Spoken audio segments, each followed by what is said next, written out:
Good morning, everybody. What's going on? DSP here, live. Oh, yeah. And changing, or aligning the leaderboard, centering the leaderboard. What's going on? How you doing? Happy Friday. Today is June 3rd, 2022. Welcome to the PreStream podcast. I love this border.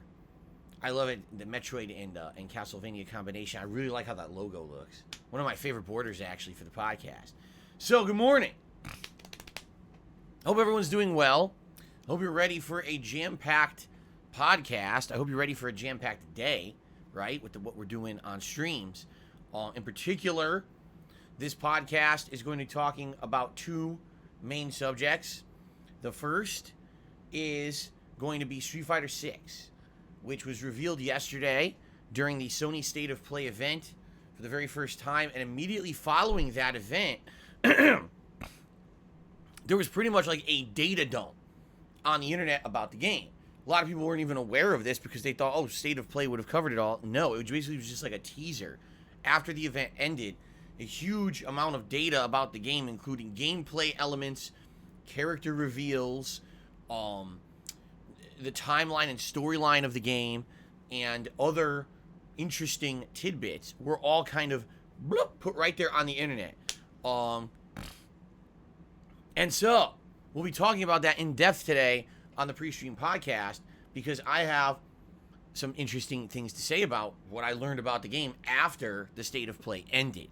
Okay? But in addition to that, the other major thing that I want to talk about today is tomorrow's React event, okay? This is me reacting to the John Rambo and Howard expose, vlog, hit piece, whatever the heck you want to call it, from 2015, okay? I've got something pretty important to talk about in regards to tomorrow's event, but we'll get to that in a bit, all right? So, also today, of course, a full day of gameplay streaming. We've got WWE 2K22 as I make further progress into the Monday Night Raw plot lines. I'm thinking today we may actually get into plot lines that are for the major title. I don't know if it's the Universal title or if it's just the WWE title that you go for on Raw. I can't remember. So we're going to be going further into that. And then tonight on the late stream, of course, I'm excited for old school Street Fighter fun, Friday Night Fights. Only 3 sessions left of the Street Fighter 30th Anniversary Collection. And then we can retire this 4-year-old game. Really. It needs to be retired at this point. Seriously. It's gone on long enough. We got to put it to bed and start playing the new collection that comes out at the end of this month called the Capcom Fighting Collection. Okay? So, a good day of gameplay streaming today. Undoubtedly what's going to happen, we're going to talk about Street Fighter 6 now on the PreStream podcast, and then tonight when I play Street Fighter, people are going to have more questions or want to, talk further about it. Basically just reinvigoration, which is good. It's good to have a reinvigoration around a particular game, genre, or topic. Street Fighter has been kind of bland and or dead for years because it's just been Street Fighter 5, and if you don't like Street Fighter 5, there's literally nothing to talk about when it comes to Street Fighter, which is pretty much my situation. So, now that we got Street Fighter 6 on the horizon and we got all this information, it's exciting to start talking about it again, okay? Which we will do. I'm excited, okay? But before we get to any of that, let's talk about yesterday, and then we'll get to today's topics, okay? Yesterday, I did my first ever live React event. I reacted to the Sony State of Play. And it basically went down without a hitch, which I'm obviously happy about. It could have went a lot of different ways. I was very concerned about copyright issues. And so far, 18 hours after the event, there has not been any issues at all, which is a good thing, obviously. And so far, people seem to be having very positive feedback and very positive reaction to my reaction. Reacting to the React, right? If you don't know what I'm talking about, yesterday Sony did a 30-minute State of Play event where they announced all kinds of new stuff. Resident Evil 4 remake, PSVR stuff, Stray, Street Fighter 6, a million things, Final Fantasy 16, just to name a few. And rather than me watching it and then doing a recap reactions video that's just me talking, for the first time ever, I actually watched it live with all of you. And you got to see my honest first time reactions to everything that was presented in that video. You guys have been asking me to do this, no exaggeration, for about 5 to 6 years now. It basically became very commonplace around, say, 2015, 2016, that people would start doing these reaction style videos, in particular to E3 and other things like that. I was always incredibly resistant to it. Why? Many reasons. Number one, I'm just a stubborn guy. If you haven't noticed, over the years, I am slow to adapt to change. I'm not stupid. I'm usually look at my track record, my history. This is factually documented. I didn't want to do direct capture. I didn't want to do live streaming. I basically held out. I held out incredibly long in order to do that stuff, right? I did, like a really long time before I adopted it. By the time I adopted it, then I didn't want to do interactive streaming. I just wanted to act like I was doing videos offline. Like, it doesn't make any sense. It doesn't. But that's how I am. Like, I get, essentially, I fall into this, not necessarily a pattern, but like a routine. Here's my routine. I do things a certain way. I like the way I do it. It works. It's fun for me. It's entertaining for you. It's successful. So why change? But that's a stupid attitude to have. It is. Because things change all the time. People are finding new and creative ways to express themselves. There's different things you can do on the internet to spread content. There's different kinds of content and diversification of content, right? And what I need to do if I'm going to remain pertinent to any kind of an audience, even if it's just a small audience, I still need to be staying in line with trends and with what you guys like and want. I need to take in your feedback and take in your suggestions of things that I should be doing, and I need to listen, all right? It doesn't necessarily mean that I absolutely every single time have to do exactly what was asked of me. There's a lot of situations where I feel things just don't make sense or don't fit my style of content, right? People, do IRL vlogging. No, I'm not doing that. I'm not, what's that guy's name? Ice Poseidon or whatever? No, I'm not going to walk around vlogging my whole life, having people dictate what I do, and then fucking, calling in, swatting and shit when I'm at the airport. You know what I'm saying? Like, it's crazy. I'm not doing, there's certain things that are just absolutely ridiculous, and I would never do them, okay? At the very same time, there are some things that I could definitely do to diversify my content that's within the realm of reality and or something that wouldn't be like completely changing who I am as a content creator or person. And if that's the case, right, then maybe I should consider it. And here's the thing. Over the years, I've always been resistant to doing React-style content, and here's why. I feel that there is a plethora of people out there doing it. The market for it is already oversaturated. Okay, that's number one. Number two, people have turned it from, intelligent reactions, like, I have something to add to this conversation. Here's an interesting take, to here's me overreacting on camera to get a reaction out of my audience, like a laugh or a snicker, and then I make money off of basically making funny faces to the camera that add absolutely nothing to anything. It's essentially the laziest content you can make because you're not preparing anything. You're just watching and is, oh my goodness, I can't believe it, and then you make money. Okay? Now listen, I totally understand that some people find value in that, but I don't. Just being honest, I just really don't. And that's my take, and you can disagree, and that's fine. If anything, over the years, I've learned that we can agree to disagree and still, be okay with that. But that's what I mean. Like, I was of the impression that React-style content was not of any value besides a little laugh or a snicker or making fun of someone. And I compare this to old back in the day, the scream cammers, all right? That's what I used to call them. No one else called them that. Essentially people who played horror games, and all they did was scream at the camera the entire time, pretending like they were afraid. I hate to say it, but it was guys like PewDiePie and others who, that's how they got their start.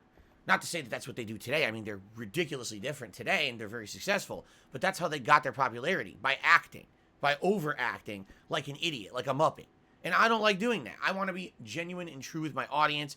I don't want to be a character anymore. I mean, I was a character for many years, right? Back in the day, when I used to do my gameplay, it was always about, I've got to do constant commentary that's joking, sexualized, racial stereotype kind of stuff. I have to fill every moment of dead air with a complaint, slamming a game dev, saying a game sucks. Like, that was my shtick. That was my character back in the day. And then when I became a full-time streamer in 2017, kind of like that persona was almost like stripped of me, because now I had every moment I was talking with you guys live and we were having conversations and having a lot more meaningful, fun, and interactions. When we started doing that, I essentially realized I didn't need to do that anymore. I was like, there's no purpose to doing that. Like, I'm not filling dead air anymore. There is no dead air. It's us. It's us having an organic experience together, as opposed to me manufacturing this experience to be digested via, visual consumption. That's really what it felt like. I was manufacturing a product, and now I'm not doing that anymore. Now I'm just being me, you see? So, all that being said, I was really against the React stuff. To being honest, I was, and I didn't know how any of this was going to go. And then you guys basically over the last couple of months were like, well, listen, you're talking about diversifying your content, right? You want to reach out and branch out and do other things. You've done that with the podcast. Why not do it in other ways? This is something we've wanted you to do for so many years, right? And you haven't. Why not? So I kind of I'm not to say I caved, but I listened to your feedback, and now over the last month and a half, right? I've basically started doing this kind of stuff. I reacted to the Wings of Redemption Down the Rabbit Hole, which was super unique and interesting because I didn't know much about the guy. And then watching that, learning about him, learning about the memes, right? Getting an actual understanding of what you guys were referencing all the time and kind of understanding where he was coming from, It was very eye-opening, to say the least, okay? And then, doing a kind of a random react with that Final Fantasy house, which I didn't even know what the hell that was at all, was kind of interesting. And then, of course, reacting to my own Down the Rabbit Hole, which is a whole different kind of thing, because obviously I knew what was in that video. I lived it. But being able to add context, being able to add additional information and a frame of reference so you could understand what was being discussed in that video, and in a lot of ways, fessing up to my mistakes and shortcomings from the past and admitting that I had done stupid, dumb, fucked up, idiotic, uneducated, immature things, and that I had moved on from that in my life, right? That was, to me, like a moment of meaning. And a lot of people said they felt like it was like a moment of growth for me. But for me, I just really enjoyed moving on from that. I feel like now, anything discussed in that video is the past. And I think people have kind of accepted that. And now we can move forward positively to the future. Okay?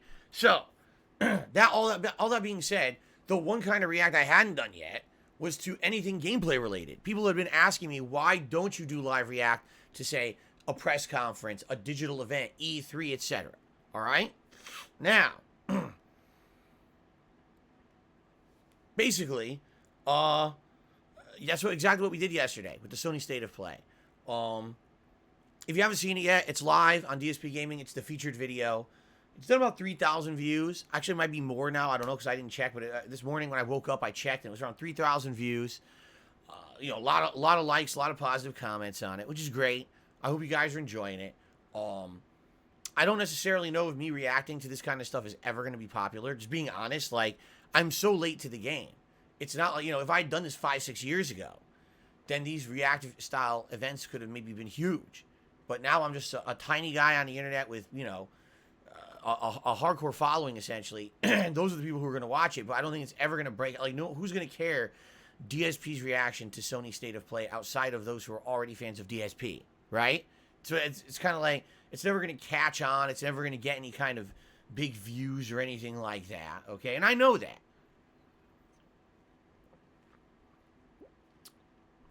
So that being said, I really feel like it was fun to do. I feel like it was fun to do, and I will absolutely do more of them. Like in a week, there is the Summer Games Fest on Thursday, June 9th at 11 a.m. I'm gonna do it. We're gonna watch it live together, and I'm going to be live reacting to the Summer Games Fest, and then after that doing recap reactions. So that's essentially my entire main stream for that day. Okay, no gameplay.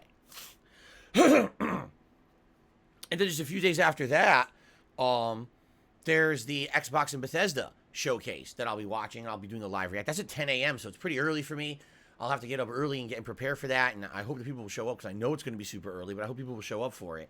So that should be fun and special too, all right? Those are the ones I'm planning on doing. Now, there's a lot more. There's like, oh, future game show, PC game show. I'm not doing all of them. I'm basically picking the ones that I want to do, okay? And essentially getting the ones that I think I would add meaning to. I don't think I'm going to add anything to a PC game show when I don't care about PC gaming, right? So those are the two I'm going to be doing next week. So I hope you'll join me for those if you're interested, especially if you liked the Sony State of Play Live React. Great. Please check it out if you haven't. Again, it's the featured video here on DSP Gaming. But also, I did a recap reactions video, which is what I used to always do for years and years. It's how I always covered E3 and other events. What that means is if you don't want to see the live react, you don't want to sit through the whole Raw press conference, you can watch the recap reactions where I still go through everything that was discussed and I give you my take on it without any copyright materials or anything in it, you see? I feel like that's still meaningful because there's some people who definitely don't want to sit through the entirety of the event. And then at the same time, there's some people who care more about what I have to say about it than seeing it live. So, and of course, there's some people who just they've watched my recap reactions for so many years. They're just used to me doing it that way, and they don't want that to change, you see? So, there you have it. I hope you'll give it a look. Thanks to anyone who's watched it so far. Hopefully you'll check it out if you haven't. Give me feedback. I absolutely positively want feedback on, gee, could it be improved? What should I change? Yada, yada, yada. All right? Yada, yada, yada in particular. If you just comment and say yada, yada, yada on the video, that'll make me very happy. Okay? Okay. Let us kind of very briefly cover the schedule for the week. And then what I want to do is I want to talk about tomorrow's React event because I have a big announcement regarding it. All right? And then we're going to talk about Street Fighter 6. And then we're going to do shout-outs and yada, yada, yada. Yada, yada, yada.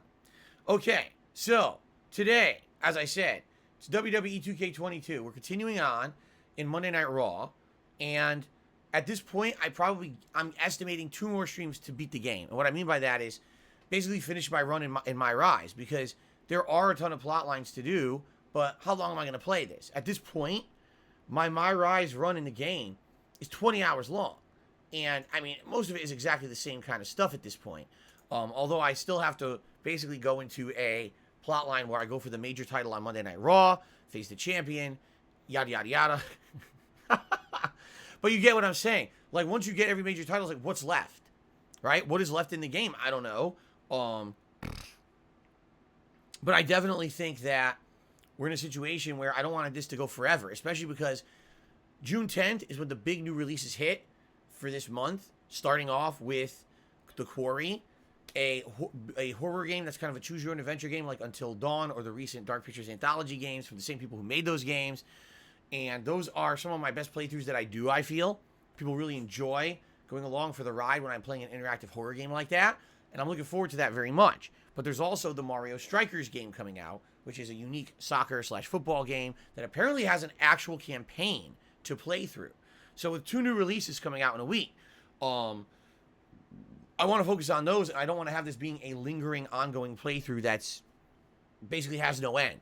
For them to understand, you can play the My Rise mode for like 30, 40 hours if you want, but you're just doing the same things, going through the motions, seeing a few more plot lines. But like for example, there's no side content that makes sense for me to do. I maxed out my character stats. So why would I ever do any more side matches when I'm maxed already, right? It wouldn't make any sense. So that's what I'm thinking. I'm thinking probably today and then maybe one more major stream, maybe Monday, and then that's it for the playthrough. But let's see. Let's see how it goes, okay? Then tonight, old school Street Fighter fun, 2 hours of the Street Fighter 30th Anniversary Collection. I'm very excited for this, obviously. I love Street Fighter. I love the classics. That's the ones I grew up with. Super Turbo is my favorite, but I like playing everything in this collection. There's only 3 sessions left, so I hope you guys will join me for that tonight, okay? Tomorrow is the React event. Now, first of all, let's do a quick update, because you guys have been voting on the cuisine that I'm going to eat for a live Feasting with the King tomorrow, okay? Let's check on that, because I want to give you guys an update. That poll will still be running live overnight. However, I think at this point, we may have a clear front runner, and unless there's a giant flip in the voting, I don't think things are going to change. So as of right now, here's the 3 styles of cuisine that are in the running. We've got Vietnamese food, poke bowls, and Szechuan Chinese. To clarify for those who may not know, the way that Feasting with the King works is you guys vote over the course of the week on one of these cuisines. Then, on the PreStream podcast tomorrow, we actually go through the menu of the restaurant, the menu of the type of cuisine that won. We go to a restaurant online, we order from it live, and we actually go through the menu together, and you guys help determine what I'm going to order, okay? So then we order the food, and then during the course of the day, it shows up, and I have a live meal where I eat it and try out all these things from this cuisine together for the first time. So the choices are Vietnamese, poke bowls, and Szechuan Chinese. All 3 of those I've eaten before. Full disclosure. However, almost never. Vietnamese food I've eaten twice ever, and in both times it was pho, and it was a long time ago. Poke bowls I've eaten 1 ever in my life, and I don't even remember what was in it. Okay? Szechuan Chinese I've probably eaten twice. I think once I had some kind of duck, and once I had a spicy chicken. But outside of that, I mean, Szechuan Chinese is very unique. They have a ton of different kinds of things in their cuisine. And by the way, it's more traditional Chinese food. It's not what you're thinking. It's like, oh, sweet and sour chicken. No. Szechuan Chinese is not Americanized Chinese food. It's very different, okay? So here is the current results with 24 hours left to go for you guys to vote. And by the way, this poll can be found on the main channel page of DSPGaming under the community tab, okay? Vietnamese food is at 32% of the vote. Poke bowls is at 32% of the vote. Oh. And Szechuan Chinese is currently at 36% of the vote, with over 1,200 votes received already. So 24 hours to go. If you have not voted yet, I urge you to do so. You could flip the poll because it is incredibly close right now. At the very same time, there is a clear leader with Szechuan Chinese about 4% in the lead. Thing is, I don't mind any of those. All those sound good to me, and I think would all be great choices. So please vote if you have not yet, and I'm very excited with that. And then tomorrow we will choose together off the menu what we're going to have, okay? So there you go. All right, so tomorrow's the React event. We're going to talk about that in a second because I got a big announcement in regards to it. Okay, then on Sunday, it's going to be more gameplay. It's going to be the continuation of Skyrim on the first stream and a major session. Last time when I played Skyrim, it was only an hour and a half, and then we did the React yesterday, right? I'll actually have a major stream of Skyrim featuring the politics plotline as we have joined the Stormcloaks. So we're going to do that plotline, and then when that plotline's done, we're starting the Dawn Guard DLC, which essentially is the last major portion of the game before I do the story conclusion and finish my playthrough. So we're basically heading into the end game of that playthrough finally, okay? Then tomorrow night on the late stream, it'll be The Legend of Zelda: A Link to the Past, continuing on as we head into the 5th and 6th dungeons. I think it'll be the 5th and 6th dungeons, yes. And then on Monday, the probable conclusion of WWE 2K22. The reason I say that is I don't know exactly if I'll beat it or not, but we may be getting near the end of the playthrough. And then Monday night, probably more Uncharted 2. And again, that's the probable conclusion because we're in chapter 23 and the game only has 27 chapters. I may beat it, okay? Which does Kat prefer, Szechuan or Poke Bowls? I actually talked to her and she's like, she would like either. She either was fine. But I think what she's going to actually do is she'll look at some restaurants and menus for those cuisines around here and just get some ideas of what she would want depending on which one wins and then go from there. So, okay. So, I think it's time to address the elephant in the room. All right? It's time to address the elephant in the room, everyone. So tomorrow, my special React Marathon event is my reaction to the John and Rambo expose, or recording, hit piece, podcast, whatever you want to call it, from way back when, November 2015. Okay? I don't want to really go into detail about it on this podcast because I'm going to already do that during the event. But essentially, this was a situation where our friendship had eroded since I had moved across the country in 2014. There was a lot of things we had planned to do and things we had planned to talk about and or do together. Shows online or whatever.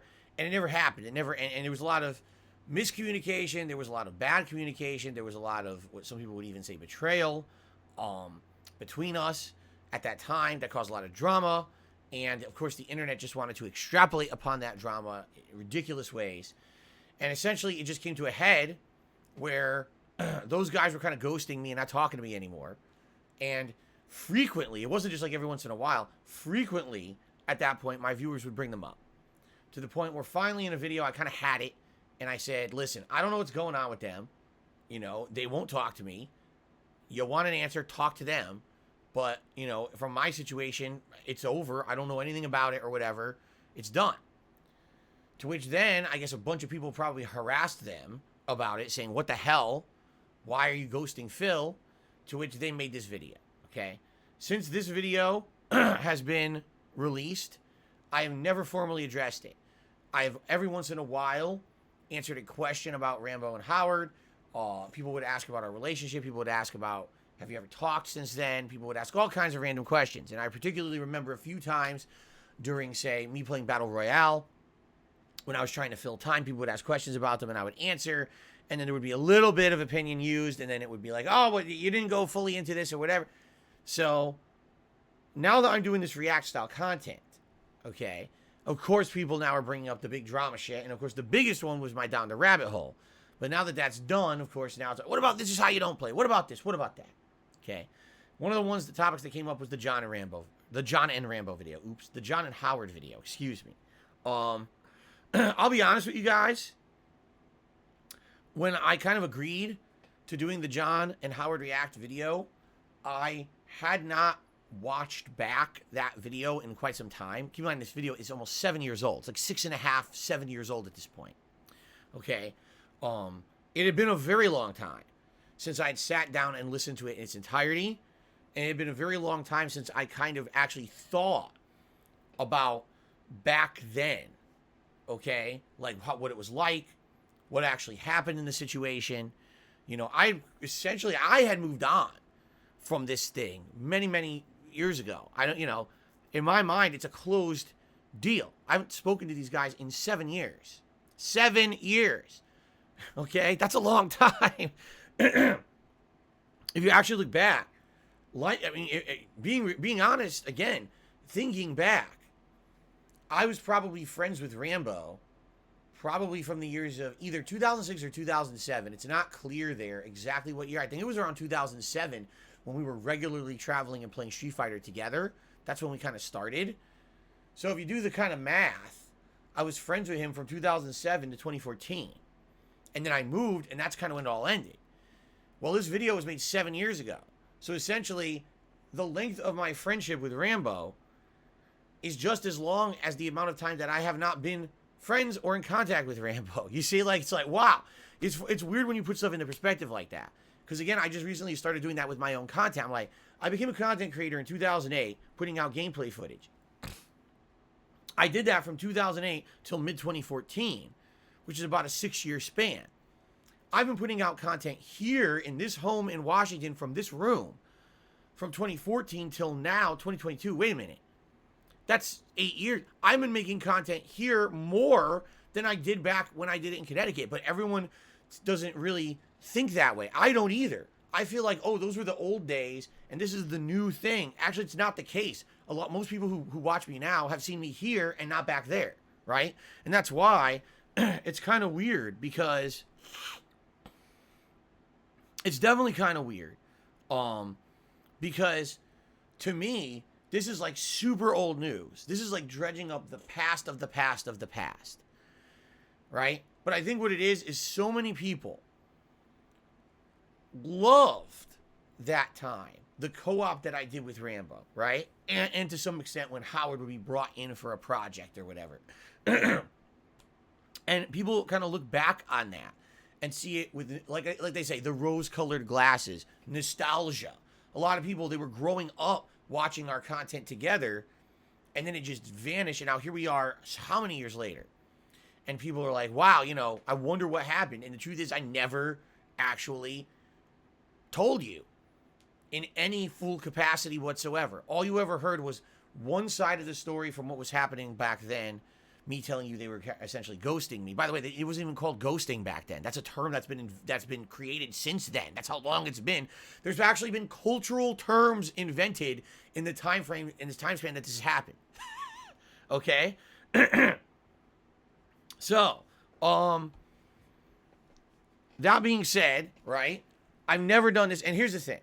To me, this was the past, but people brought it up. No, you should do this. You should react to this video or whatever. And I'm like, you know, is it a good idea? This is 7 years in the past. Now, here's my, again, we're going to fully go over this tomorrow. All right? But it's been 7 years. At this point, any kind of damage, any kind of ill will, any kind of messed up thing that could happen as a result of me doing anything in regards to this video is long gone. All right? John no longer does anything on the internet. He doesn't do any content for his channel. It's been defunct for years. People ask me about him. Why is it defunct? How the fuck would I know? I don't even talk to him since 2015, right? I don't know. I wish him the best. I hope that he's having a great life out there away from the drama of the internet, right? Howard every once in a while does stuff on the internet from what I've seen, but not often. I mean, at one time his channel was dead for like 3 years, and all of a sudden he came back, did a bunch of videos, and then it's dead again. So, all that being said, okay, I don't think me reacting to this video is going to have any negative impact on those guys. In particular, a lot of that video is truthful, and I know that if and when I react to it, it's going to be me admitting a lot of things that I did wrong, but at the time I just didn't know it. You see, now I look back at the whole situation, and I kind of, you know, the truth is I look back now at my life today versus how it was back then, and I see how much better my life is now. And we'll talk about this tomorrow. Again, every time I talk about this, I feel like I'm jumping the gun. We're going to talk about it in depth tomorrow. All right? But anyway, like, I see the things that I did wrong, and now I can admit to them. Back then, I didn't. Back then, I was so stubborn and obstinate. No, I did nothing wrong, and how dare you say that I did anything wrong and stuff like that. That's how I was back then. But now I can look back at it and be like, you know, what's in the past is in the past. It's already over with. So I can admit to it, you know. But all this being said, let's get to the subject at hand. What am I talking about when I say I have an announcement about tomorrow's React event? All right? There's been a lot of speculation. I'm not even kidding. Like, I posted this up on Twitter last night, about 12 hours ago, actually, on my Twitter feed. And I said I got a big announcement regarding tomorrow's React event. I'll talk about it on the PreStream podcast. And immediately people start speculating. Oh, is Phil going to have John Rambo on the show with him to talk about it? Oh, is Phil going to cancel the event entirely, right? And justify, say, oh, he couldn't get permission to do it or this or that. Like, everyone's speculating crazy stuff, okay? I'm purposely building the suspense here, if you can't tell, all right? It's none of those. You're all wrong. Not even close, all right? Here's the deal, all right? We're going to get to this tomorrow, but the thing is, in order for this to make sense, I have to explain it in advance, or else tomorrow everyone will be like, what's going on? Okay? One of the major running themes of this podcast, hit piece, expose, again, I don't even know what to call it, because I never saw the original. No one did, apparently. Apparently, the original was put up and taken down right away, and this was re-uploaded a million times in other places. But anyway, one of the major themes, sorry, got distracted, I was reading the stream chat, of this video is that I monetized John and Howard over the years, okay? Like, I was monetizing them left and right. I was basically always trying to make a buck off of them, and there's many situations in said video where this is the topic, right? They talk about money. They talk about business arrangements that we had. And we will go into all of that tomorrow because, again, the thing here about this is that's their perspective. And I'm happy that they got that subjective perspective out there. But that was not the full picture. And there's a lot to talk about in regards to a lot of the things that they say that are essentially selective truths. All right? As you'll see. Here's what we said it is. Actually, that's one piece of what everything was. And now we will actually fully explain it tomorrow. Okay? But anyway. That being said, since this is one of their running themes, right?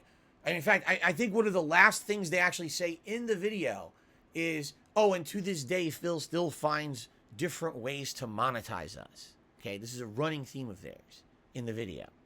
All right? So as I'm listening back to this, again, I haven't listened to this video in its entirety in years. And so I'm listening back, and I told you guys over the past week in particular, I've been listening to it, taking notes,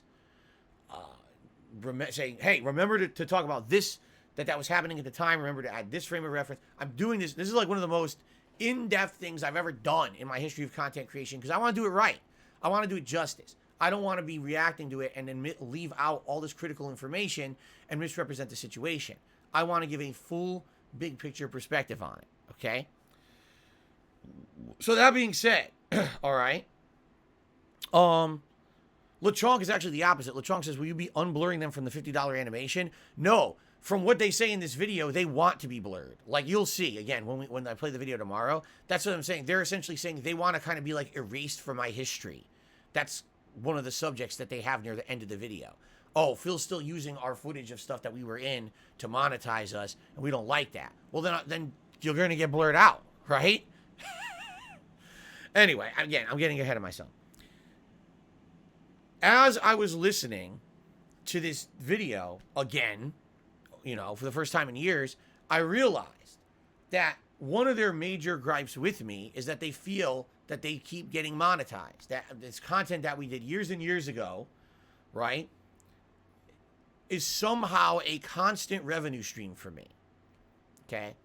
Couldn't be further from the truth, and we'll talk about that tomorrow, but that was the kind of ending feeling they ended the video with. Like, that was one of the final things they said. That was one of the closing points. Okay? So, here I am thinking, man, it would be pretty hypocritical for me to do this event saying, here's my reaction, right? Here's my perspective. Here's what's going on. And then say, let's make a bunch of money on this. Okay? That'd be pretty fucked up, I think. So, after thinking about this, how I could do it, I had to think what's viable, what's not, what's feasible, what's not. Okay? Here's what I've come to. All right? Tomorrow, when I'm doing this special React event, all portions, well, first of all, the entire stream will not be monetized on YouTube. And what I mean by that is, I will not have advertisements running on that stream whatsoever in any way, shape, or form. I will be sure when I create that stream to say no ads. Okay, that's number one. Now, tomorrow, I am doing several different things. It's a PreStream podcast where we order food for Feasting with the King and other topics. Then we're doing some of the React. Then we're doing Feasting with the King. And then we're doing more React. Okay, so I'm not just doing the React. There's other content in there that will be mixed into this event. All right? So, I'll be recording this, as I always do, I'll purposely be recording this in segments for YouTube. Any segment that I'm doing the React content, okay, I will not be monetizing on YouTube. I will not put ads on those videos at all. I will disable the ads on those particular videos so that way, I'm not being hypocritical, saying, oh, the reason I'm doing this is to make a big buck off of them. It's not. It's actually not at all. You want to know why I'm really doing this? Number one, to diversify my content because people want me to diversify. Number two, to get this off my chest and put it to bed so that we can actively move on positively from it and not have it be a lingering thing, an unanswered question forever. Okay? So if that's the case, why am I going to monetize it, right? Now, you may say, well, all that's well and good, Phil, but there's other ways that you monetize your content as well. This is correct. This channel is monetized in other ways. I'm in the partner program with YouTube, by which people can do things like super chats, super stickers, becoming a member, gifting memberships. That's all through YouTube. Okay, and that's channel based. That's not video based. That's channel based. There is absolutely no way that you can say, I don't want any super chats or any memberships during this particular stream. It doesn't exist. You're either in the partner program or you're not. That's how it works. Okay, so in that regard, I really don't have any control over that. Okay, I don't. So in that case, I can't tell you guys, hey, tomorrow when I'm doing the react portion of my stream, don't do that. I can't control you guys. You know what I mean? Like, there's no way I can stop that. So all I'm going to say is, hey, it is what it is.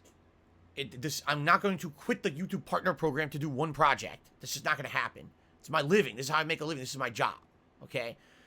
But I am absolutely, positively not going to emphasize it at all. I'm not going to mention it at all while I am doing this React event. All right? It's just going to be me doing the React event. Now, you might say, well, what about people who do contribute during the event? Will they get a shout out? Yes.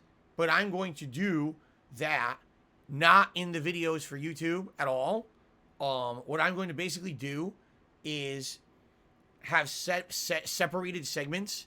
For example, you know, we'll do the pre-stream podcast. I'm sure people at that point, there'll be the usual contribution, shout out segment, etc. That'll all be normal. Okay. And then once we start with the react, that's it. I'm going to react for like hours to everything going on. When we take our break and when we get into like feasting with the king, then anything that, you know, anyone who decided to do something, even though, again, I outright told you guys I'm not doing that. But if you do it, then I will basically take a time then to give shout outs for all those contributions. Because here's the thing. I'm grateful for every contribution. I don't want someone to feel like I'm being ungrateful because I've made a special event where I told you guys I'm basically not monetizing it. All right? So I will shout it out. It's just going to be not during that portion. That portion will not have any of that. Okay? And the same thing, you know, tipping as well. Here's something definitely different tomorrow. You see this right here that I'm pointing to right now? During tomorrow's stream, for the first time in a long time, there will be no tip skull at all. 0. No tip skull. There will also be no tips rewards. No gunner glasses. No vests. No hats. No silly shit. There will be no tip skull tomorrow at all. Nothing. Okay? If someone tips, I'm not going to stop you. You know? But I'm not going to be mentioning it at all. The only time I will mention contributions is during portions of the broadcast that are not about the John Rambo and Howard video. All right? So, again, the pre-stream, if you want to contribute on the pre-stream, great. Thanks. I'll shout you out then. The moment we start talking about John Rambo and Howard and do that react, there will be absolutely no mention of any contributions whatsoever. It'll just be me focused on the react. When we take the break for Feasting with the King, then I will do shout outs for anyone who might have contributed during that portion of the event. All right. Then when we go back to the react after that, there'll be no mention of it whatsoever. And then likely when I finish at the end of the night, when I finish with the react event, I'll do a closing video just to thank you all for being here. And if there's any further shout outs that are required, I will do them then. But they will be completely separated from that event. I am not going to monetize the event. All right. To the extent that I can. I can't turn off my partnership. Okay. I'm not going to close my business. Oh, I'm going out of business now because I'm doing this event. No, that's not going to happen. But I'm doing it basically to the best of my ability to not monetize it. Because I actually would agree with those guys that if I made this some big event to be monetized, right, that's going right in line with the things that they're saying that they're complaining about, right? And by the way, I'm not even necessarily saying that I'm agreeing with what they're saying in the video about that, but until I address it, okay, until I directly address it in any fair form, how can I monetize it? That would be like, okay, I'm going to address this, but monetizing it while I address it before I address it. Just, you know what I'm saying? So that being said, And by the way, Clyde, you're being a complete idiot. He goes, whoa, but you needed 500 memberships to react. Yes, and then you guys voted for this event. This wasn't pre-established. You guys voted for this after the fact. You're an idiot. So anyway, fucking idiot. Anyway, that being said, LeChonk, you're an idiot and you're out of here too because you don't even know how anything works on YouTube, and I'm not going to put up with your nonsense. So, there you go. That's the deal. All right? Tomorrow, when I start my stream, pre-stream, we'll talk, we'll chill, we'll order food, we'll have a good time together. I will give shout-outs for any contributions that come on during the pre-stream. And then as soon as I start reacting, no monetization at all. By the way, the entire stream will have no ads. I'm not putting ads on the stream at all. So right there, that's already demonetized. And then the portions that is the react, there will be no monetization, no shout-outs, no tips goal, nothing. None of that tomorrow. Okay? There will only be shout-outs for contributions during portions of the stream that have nothing to do with John and Howard. Okay? So that would be the pre-stream, Feasting with the King, and like a closing video. That's when I'm going to do all that stuff. Okay? And that's that. And again, when I upload those videos to YouTube, they will be demonetized videos. They will not have ads on them. People will be able to watch those forever in their entirety without having ads in their face. And that way, at least in the regards to what John and Howard said 7 years ago, I feel like I'll be respecting their wishes where they said, oh, you know, he's still finding ways to monetize us. Watch him do a monetized reaction to this or whatever. No, I'm not doing that. Okay? I gotta blow my nose. My nose is very bothering me right now. Ah.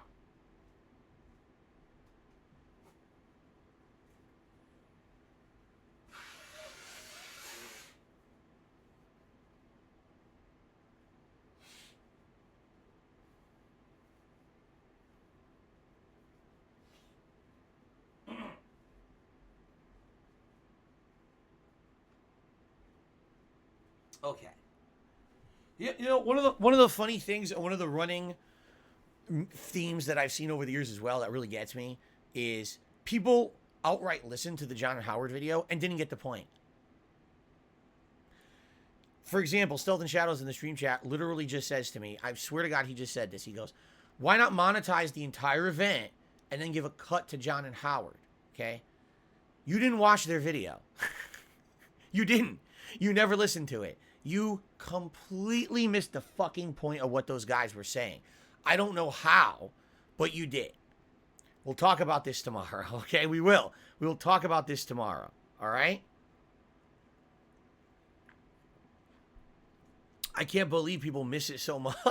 How you could completely listen to that. It's a 7-year-old video. You had 7 years to listen to it. And you still come and say dumb shit like that. It's like,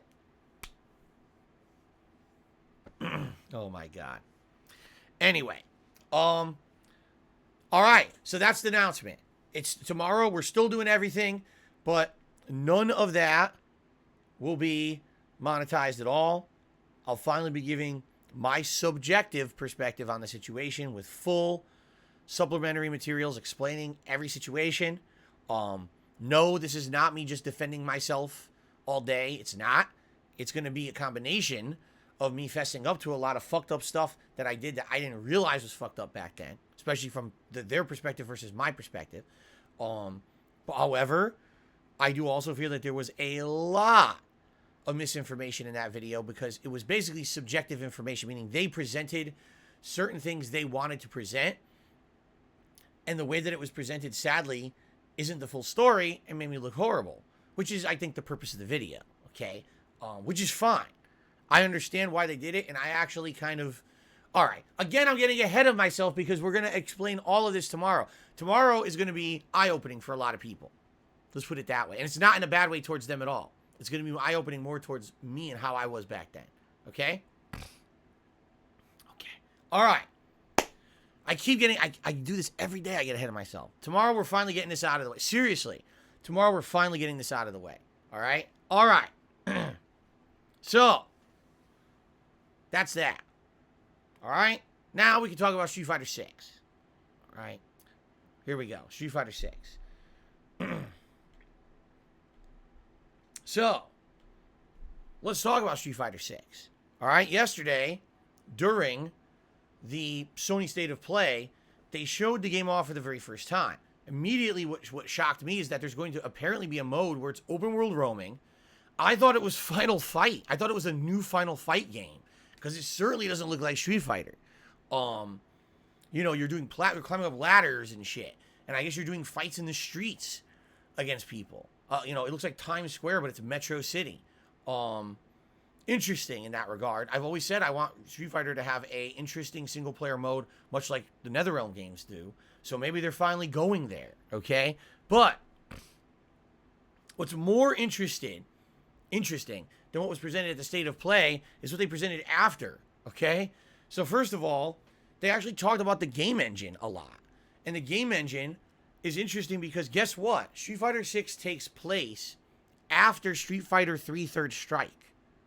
All right? Now, so far, if you follow the timeline of all the games, supposedly Street Fighter 3 Third Strike had always been chronologically the last game in the series. All these previous games, Street Fighter 4, Street Fighter 5, apparently chronologically took place before Third Strike, which is why they always kind of explained that in Third Strike, the reason why you don't see a lot of the classic Street Fighter characters is they're not involved anymore. They're retired or they're not involved with the plot anymore. It's a totally new plot line, okay?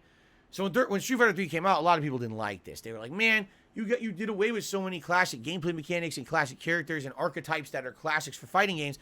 We don't like that at all. You know, this is so different from what we're used to.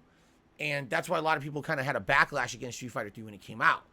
But at this point now, we're 20 years later, I guess it's time to do something new, okay? The 4 characters that they've shown are Ryu and Chun-Li, Luke, who was the DLC character for Street Fighter 5, and then a new character called Jamie, who apparently is a fan of Yun and Yang, the 2 brothers from Street Fighter 3. So already a direct reference to Street Fighter 3.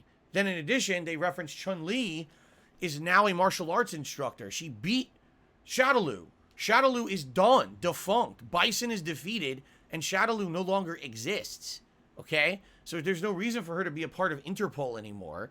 Now, she is a martial arts instructor, and in an interesting cutscene, they show her performing martial arts with a girl who looks like a teenage girl, who appears to be the girl who she adopted in Street Fighter 3. If you don't know the plotline of Street Fighter 3, she adopts a young girl who was orphaned during the whole Shadaloo conflict. Her parents were killed by the criminal organization Shadaloo, and so Chun-Li adopts her. So now, apparently, she's a mother, and this is her training the girl, okay? Which is very interesting.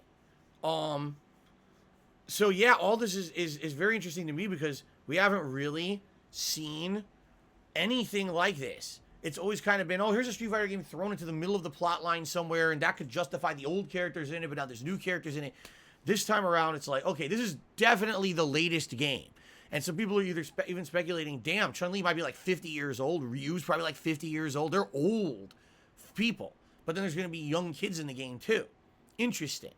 The gameplay mechanics, the gameplay mechanics are interesting because apparently there's a new meter system that you can use this meter to do a ton of different things. I forget exactly is it called drive? The drive meter. So the drive meter can be used to cancel. The drive meter can be used to do a reversal. The drive meter can be used to parry. You know, like in the Street Fighter 3 series when you could parry attacks. But I guess what this is that it's limited. It's not unlimited amounts of these abilities. You have a meter, and when you use it, it's depleted, and then you have to build it back up over the course of the round. Now, already, if this is the case, okay, if this is how it's going to work, I don't know yet. Don't know because, guess what? We haven't seen the actual, in-depth combat yet. No one's got their hands on it yet. Okay? But, if this is the case, and if this is how the drive meter is being used, okay, right off the bat, right out of the gates, this is going to make a gameplay engine that is much better than Street Fighter 5, in my opinion. And here's why I feel that way, okay? In Street Fighter 5, excuse me, you pick your character, and then you pick your, what's it called? V skill, whatever the fuck it's called. I don't even know what it was called anymore. I haven't played the game in so long. I hated it, okay? So you pick your character, you pick your V skill. When you're done with that, you get into the fight, you now have a build for that character. And that is how that character will now be played. And one of the V skill and V triggers is Big Papa Phil. That's what they were called. Okay. One of the major criticisms I always have for Street Fighter V, and then over the years, all of a sudden I start seeing other people reiterate it, although, of course, no one will ever mention that I ever say it. Why would they say that? I'm a nobody, right? One of the major criticisms of Street Fighter V is that when a certain character has a certain V skill or V trigger, whatever they're called, whenever it's selected, that build is played in one way and one way only, with zero variety, zero variation. You now play a pattern with that character. If you play that pattern better and or you guess better than your opponent, you win. But stands to reason, you pick Guile and you pick a certain setup with the V moves, you're going to play Guile the same way as everyone else. There's not going to be any innovation. There's very little variation or difference between how two people will play that character at a competitive level. Now, the exception here is that it's funny because I actually commented on a video about this last year. There was a Guile player who, unlike many other players in the game, could actually react to what their opponent was doing in such a great manner that he has a super move where he does like a super sonic boom that's a giant spinning wave. This guy could read what his opponents were doing. And immediately the moment that they were doing a move that was unsafe, he would do the super and blow it out. And people were praising this guy. Oh my God, this guy's like I can't believe what a high level player this guy is. Give him props. And I agree. But the funny part about that is, that's how Street Fighter always used to be played before Street Fighter V. It wasn't until Street Fighter V that the game became so watered down, pattern play boring, that was like a rarity that someone would have that ability to read and or counter a move. It was a common occurrence in competitive Street Fighter back in the day. But this game is so bad, in my opinion. It watered down Street Fighter so badly, okay, that people now see skill and they're like, oh wow, skill, what a rarity. Just think about, someone did something skillful, holy shit, stop the presses. That's pathetic. That's what Street Fighter's supposed to be, okay? Anyway, getting back to the topic of Street Fighter 6. If, from the get-go, when the game says fight and the two players can be controlled, if you're telling me that you have the ability to do a parry, a counter, or reversal, a cancel, amongst other moves, because I think there's 5 or 6 abilities you have now with this new drive system. And you have a meter. And that meter can be used, but then you have to build a meter back, all right, during the course of the fight. What you're telling me is that there is going to be an unprecedented amount of variety in the gameplay. Some people will prefer to do parries. Some people will do reversals. Some people will do just offensive cancels. Some people will do a hybrid, right? Some people will save their meter for a critical moment, while others will right off the bat start using the meter. You see? That's good.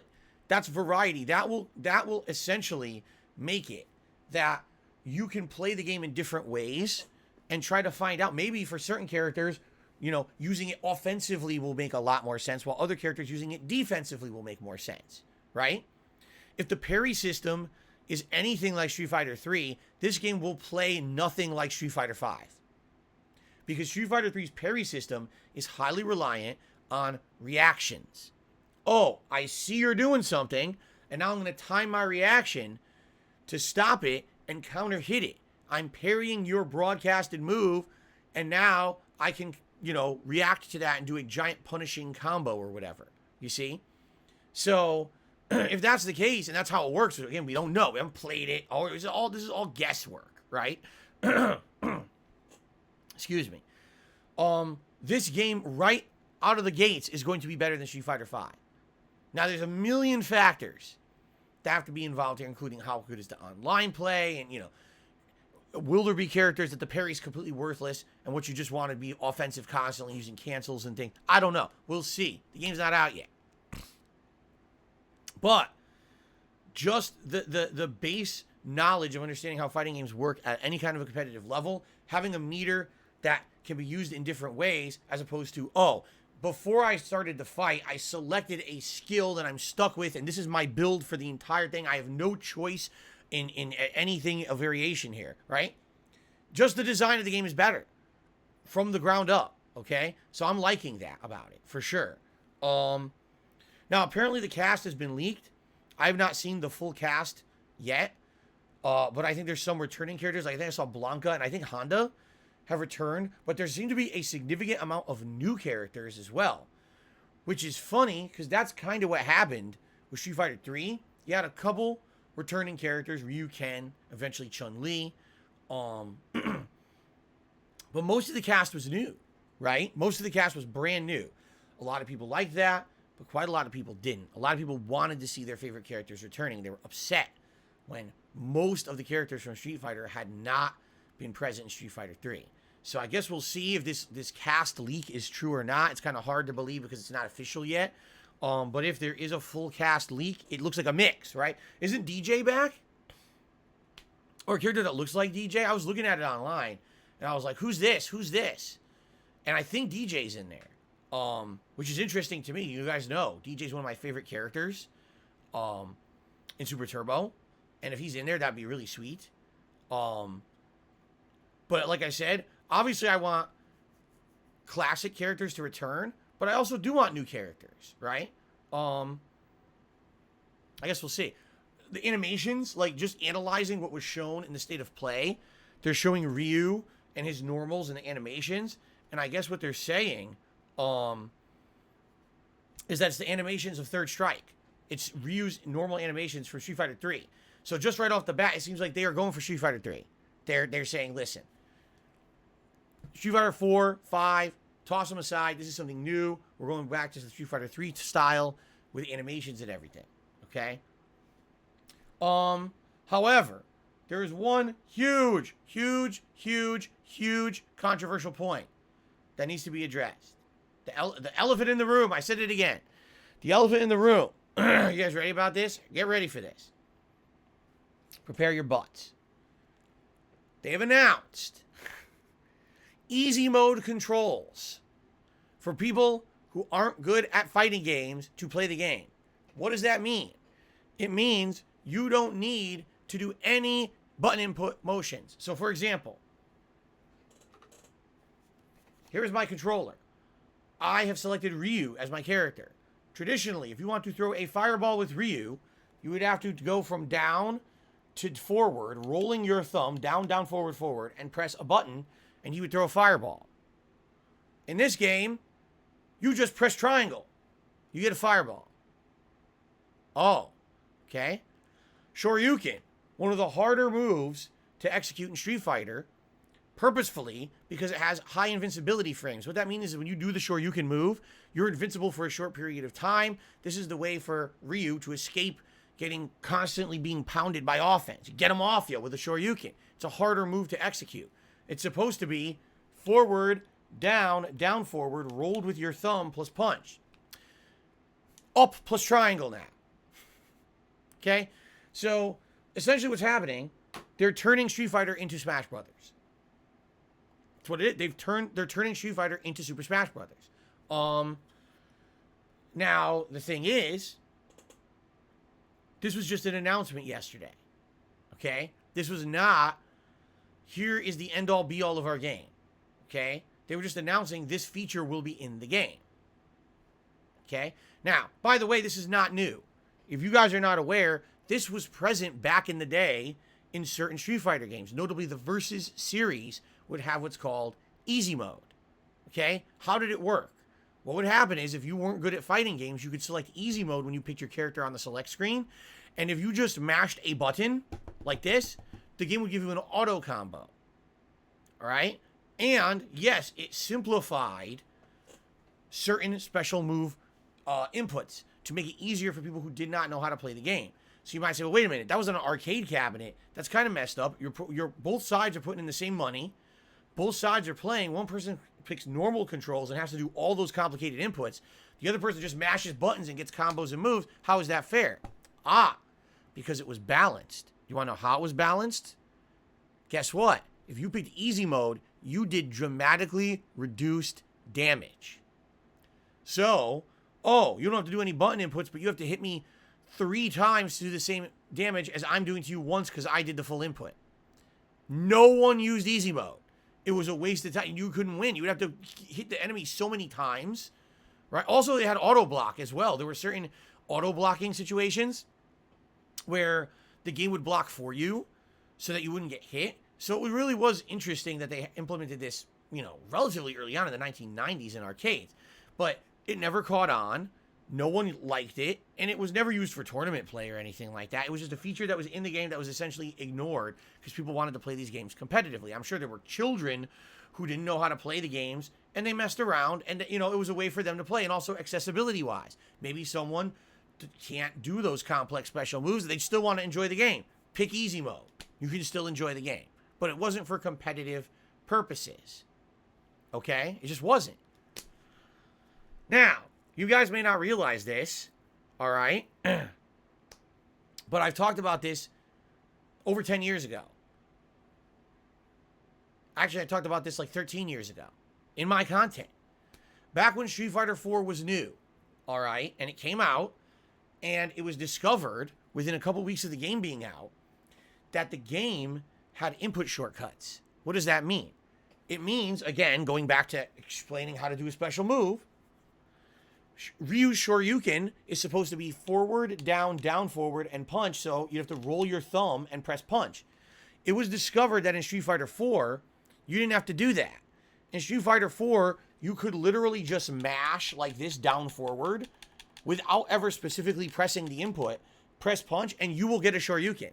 And what happened was people started abusing this, both online and in tournaments. They didn't have to time anything. Instead, I want a reversal. Just mash, and it would come out. And they would get out of stuff. Like, it was crazy. And I was a huge critic of this at the time. I said, this is ridiculous. You have people who have no skill, people who didn't practice, people who are just mashers. And they can online blow out of anything. Like, infamously, one of the videos was against me against, was it Wonder Waffle? That Ken player. Okay, there was a Ken player who had insanely bad internet. He changed the round time to 30 seconds. And literally the round was mashing diagonal with punch. So he would just do ridiculous invincible Shoryuken after invincible Shoryuken. And because of the lag in the game, you couldn't stop him. He wasn't doing those inputs. He was mashing like an asshole. And he was getting the moves every time. Okay? Now, how can you say that that's viable in tournament play? In reality, it's not. It dilutes the game. But Capcom's justification was, this is how we can make the game more accessible to the masses. Now people who don't have the expertise or the skill or even the time to practice can pull off these complex fighting moves and combos. I hated this about Street Fighter 4. I was very vocal at the time. I said this should not be in the game. Here's what they should do. Just like in the 90s, okay? It should be you have the option to do the eased controls if you want. And if you're playing the game at a casual level or a player match online, fine, you can use those shortcut to use the inputs, right? It's easy to do the moves. But if you're playing in a competitive setting, a tournament, or if you're online playing ranked matches, these are supposed to be matches that count for something. You're ranked worldwide on your performance on how you played online in this match. You shouldn't be allowed to use input shortcuts. That's essentially you're cheating the game. You're not doing the motion as it was intended. You're mashing like an asshole in lag, and you're getting away with it. In fact, you're being rewarded for it, right? So I always felt that this was not acceptable, fair, and shouldn't have been in the game. What I argued for back then, 13 plus years ago, when Street Fighter 4 was new, was that there should be different game modes. There should be an easy mode or accessibility mode where if you want the input shortcuts, they should be in there. And then there should be a mode separate from that for competitive players where that's not allowed. Okay? So to fast forward now to the present day in Street Fighter 6, I'm not opposed to having up and triangle be Shoryuken. I'm not opposed to just pressing triangle and getting a Hadouken. That's fine with me. As long as that's not tournament level gameplay. Because essentially what you've now done, you've diluted Street Fighter to be like Super Smash Brothers. And by the way, I'm not trying to hate on Super Smash Brothers in any way, shape, or form. I feel that that game is incredibly competitive when certain set criteria and rule sets are enforced. Smash Brothers can be as competitive as any other fighting game, okay?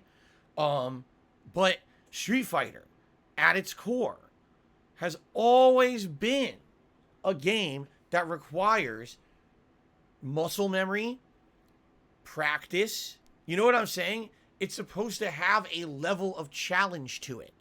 If you take the challenge out, then you're changing the game.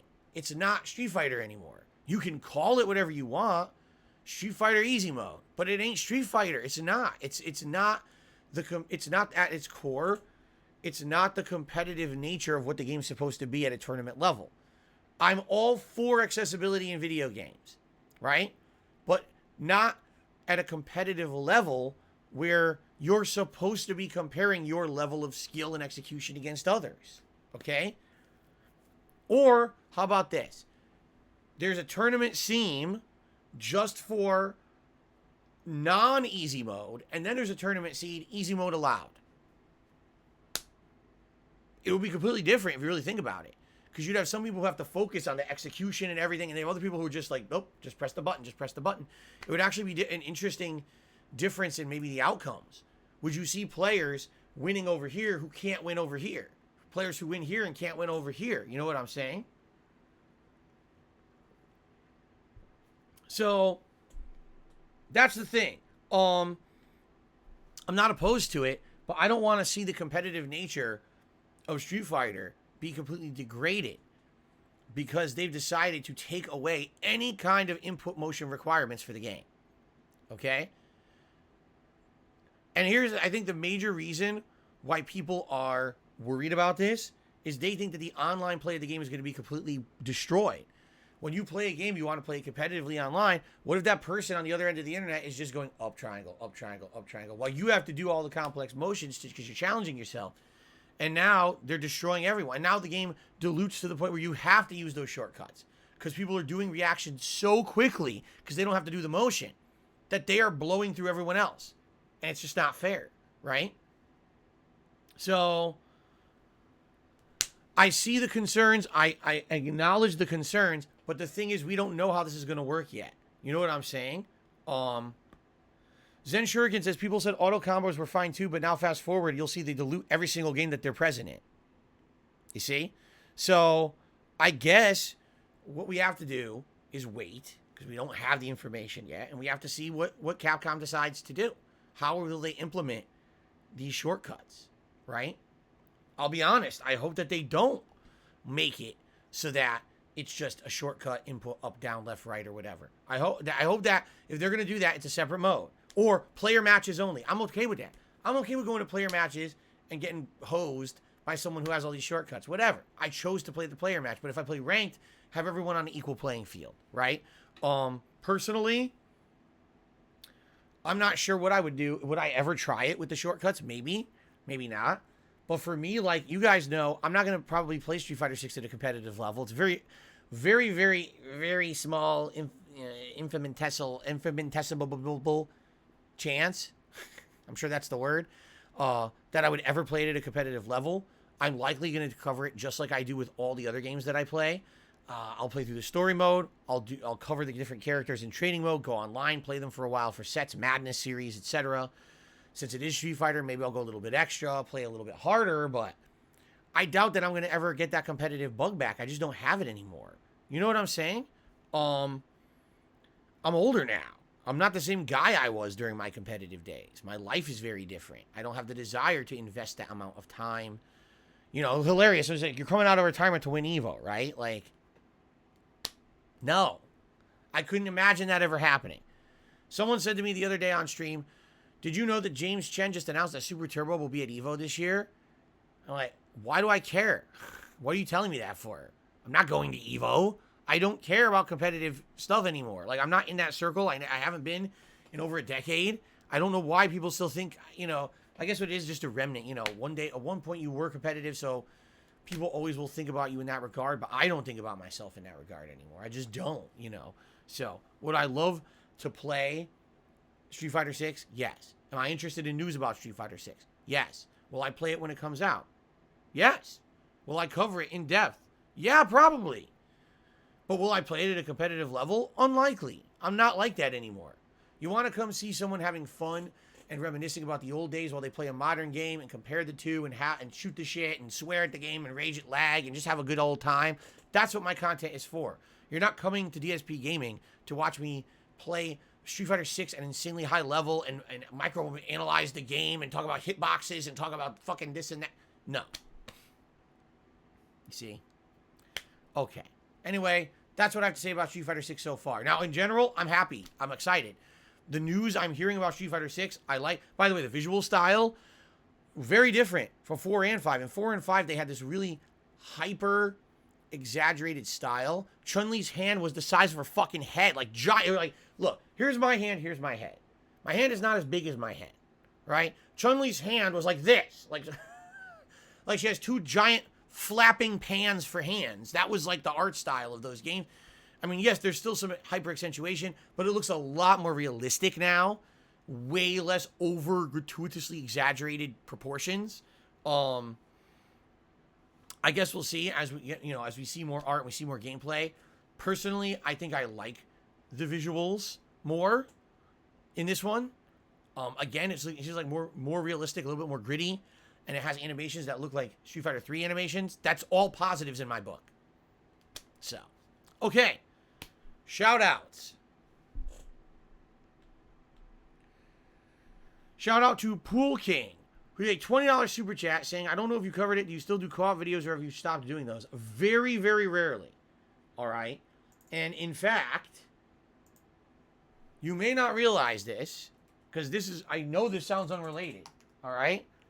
Tomorrow, during my React event, this is going to come up. It is. Because it's not just about John and Howard. It's kind of about how my history, all right, has actually affected the choices that I've then made moving forward as a content creator and as a person. And a few things are going to come up. And that's going to be one of the topics is, as a result of the way that relationship went out, how did that affect things in the future, right? So we'll talk about that tomorrow. Thank you for the super chat, but the answer is no. I very rarely do co-op. If I do, it's few and far between, like once a year, if even that often. When I do, usually I try to find a game that's quick, not an extended project where I'll get stuck doing it for ages. And quite frankly, in the last several years, the few times that I tried to do co-op into things like Destiny 2 or Apex Legends, they don't really even catch on anyway. People don't know me as a co-op guy. I mean, for 7 years, I haven't really done any, right? It wasn't, when back in Connecticut, that was different. But now, 7+ years of content creation, actually now, 8 years of content creation here in Washington, where co-op has not been anything on my radar, right? So the answer is no, I don't really do co-op at all anymore. And shout out to Abdullah, who re-upped his membership. Thank you, Abdullah. On the tip side of things, we only have one tip today. It is from Mode, who tipped me $3 and is saying ridiculous things like monetizing tomorrow's event and donating. And I already addressed all of this. I don't have to go into that. We already addressed it. It's already out there. There will not be monetization of tomorrow's event. There will be no tips goal. There will be no shout outs for any of that during anything that has to do with the React content. I already addressed it. Thank you for the tip. Okay, so, ladies and gentlemen, I'm going to say that's it for the PreStream podcast, all right? Let's take a break. I actually have to use the restroom, so we're going to take a break, and then we're going to jump back into WWE. We'll see how far we can get on Monday Night Raw today, and hopefully have a good time, advancing, maybe even get into a title picture, and go from there, all right? So, guys, thank you for a great PreStream podcast. Hope you enjoyed it, and awesome.